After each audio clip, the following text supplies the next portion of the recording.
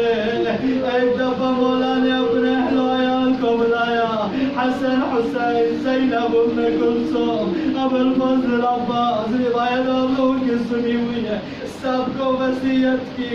وصیت کرنے کے بعد حضرت ابو الفضل عباس کے ہاتھ میں امام حسین کے ہاتھ کو رکھا، کہا عباس کل عاشور کے دن اگر حسین پر کوئی مصیبت آئے تو تم دفاع کرنا۔ بس عزیزوں مولا نے وصیت کر لی، لیکن مولا یہ ہے نا امام اسی کو کہتے ہیں جو علم غیب کا مالک ہے، لیکن جب روز عاشور آیا، روز عاشور جب آیا، ابو الفضل عباس کو وصیت یاد آئی، مولا کے پاس آئے، کہا مولا مجھے جنگ میں جانے کی اجازت دے دیجیے، جنگ میں جانے کی اجازت دیجیے۔ جنگ میں جب چلے گئے ہیں ابو الفضل عباس نے جب جنگ کی ہے، جدال کی ہے، عزیزوں جب نہر فرات پر پہنچے ہیں، پانی پینا چاہ، مولا حسین کی پیاس یاد آئی، بابا علی کی وصیت یاد آئی، عباس جب حسین پر کوئی مصیبت ہو تو تم حسین سے دفاع کرنا۔ عزیزوں مولا عباس نے پانی کو تو زیب و فرات میں پھینکا، اور جب آئے جنگ کرنے لگے ابو الفضل عباس جنگ میں جب شہید ہوئے نا، تو یہ واقعہ طولانی ہے، جب شہادت پر فائز ہوئے ابو الفضل عباس جب شہید ہوئے، مولا حسین نے کہا ان کا سر ماری، ابھی میرے بسری، ارے میری کمر ٹوٹ گیا۔ بس عزیزوں مولا وصیت کر رہے ہیں، مولا وصیت کر چکے، جب مولا کی روح جب پرواز ہوئی، لوگوں نے مولا نے غسل دی، کفن دی، مولا کو دفنانے لے گئے۔ دفنانے کے بعد مولا کا قبر مخفی رکھا گیا، مجھے نہیں پتا کیوں مولا کا قبر مخفی رکھا گیا، لیکن جب مولا کی قبر کی مخفیات کے بارے میں ہم اور آپ روایت میں تاریخ کا مطالعہ کرتے ہیں، تبھی پتا چلتا ہے کہ علی ابن ابی طالب اپنے قبر کو مخفی رکھ کر قیامت تک آنے والے شیعوں کو بتا رہے ہیں، یاد رکھو تمہارا امام اتنا مظلوم تھا اور اتنا دشمن تھے علی کے کہ اگر علی کا قبر کا پتا چلتا تو شاید نقشے قبر کر کے علی کے جنازے کی توہین۔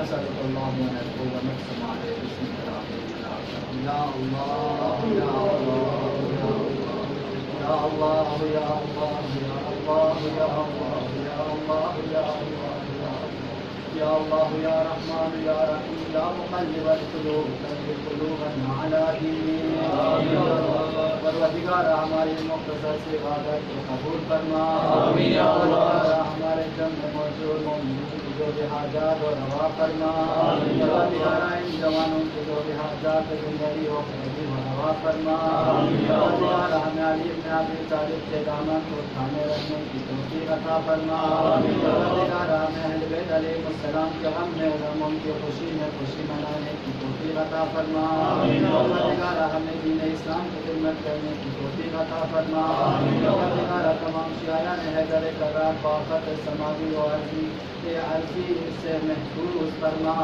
پروردگار علماء مراجع بالخصوص رہبر معظم انقلاب آیت اللہ سیستانی آیت اللہ مرحوم تمام مراجع اپنے حفظ و امان میں رہا، پروردگار ایران کی مظلوم عوام، ایران کے شیعہ عوام ابھی پریشانیوں میں ہے، خدایا جلد ارشاد جو آفات ان پہ آ چکی ہے، خدایا اس سے نجات فرما، خدایا جو بھی غریب ہو غربا، جو بھی فقیر ہو، جو بھی نوجوان ہو، جو بھی مظلوم ہو، خدایا بحق امام علی علیہ الصلوۃ والسلام ان کی تمام پریشانیوں کو برطرف فرما، پروردگارا اپنے آخری حجت ہمارے مولا امام زمان کی ظہور میں تاجیل فرما، سب ایسا و انصار میں شامل فرما، جوانگار جوانوں کو جوانان حیدر کرہ جوانان کربلا جوانان بنی ہاشم ان کے صفات ان کے اخلاق حاصل کرنے کی توفیق عنایت فرما، جوانگار ہمارے مرحوم نعوذ باللہ عذاب نو بحق علی بن ابی طالب عذاب سے رہائی فرما، محمد وعلی محمد کے سامنے شروع فرما۔ اس طرح بیمار پر موجود کچھ جوانوں نے اور کچھ بزرگوں نے دعا کے ہم لوگوں سے درخواست کی ہے، اسلام مریضی کو 5 دفعہ پڑھ کر اس سب کے مریض کے رفع کے لیے، محتاجوں کے حاجات برطرف ہونے کے لیے، ہم سب جب میں موجود جوانوں کے جو بھی حاجات ہوں گے برطرف کے لیے سب مل کر ہم مریضی کے لیے بسم اللہ الرحمن الرحیم۔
آج جوانوں نے جو افطاری کا اہتمام کیے ہیں خدا اس جنگ میں موجود جوانوں کی جو بھی حاجات ہے روا فرما، ان کو محمد اور آل محمد کے ساتھ مشہور فرما، خدایا ہمیں دنیا میں زیارت ابا عبداللہ حسین نصیب فرما، خدایا آخرت میں ابا عبداللہ حسین کی شفاعت نصیب فرما، المؤمنین والمؤمنات کی صورت المبارکہ سے بسم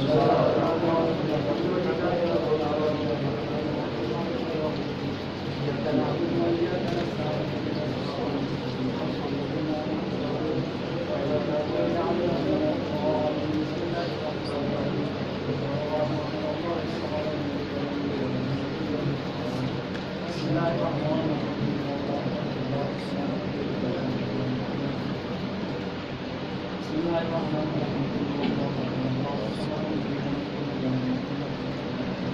اللهم صل على محمد وعلى محمد، اللهم صل على محمد وعلى محمد، اللهم صل على محمد وعلى محمد، اللهم اغفر للمؤمنين والمؤمنات والمسلمين والمسلمات الاحياء منهم والاموات، اللهم بيننا وبينهم بالخيرات انك مجيب الدعوات انك قادر الحاجات انك على كل شيء قدير برحمتك يا ارحم الراحمين مع السلامه.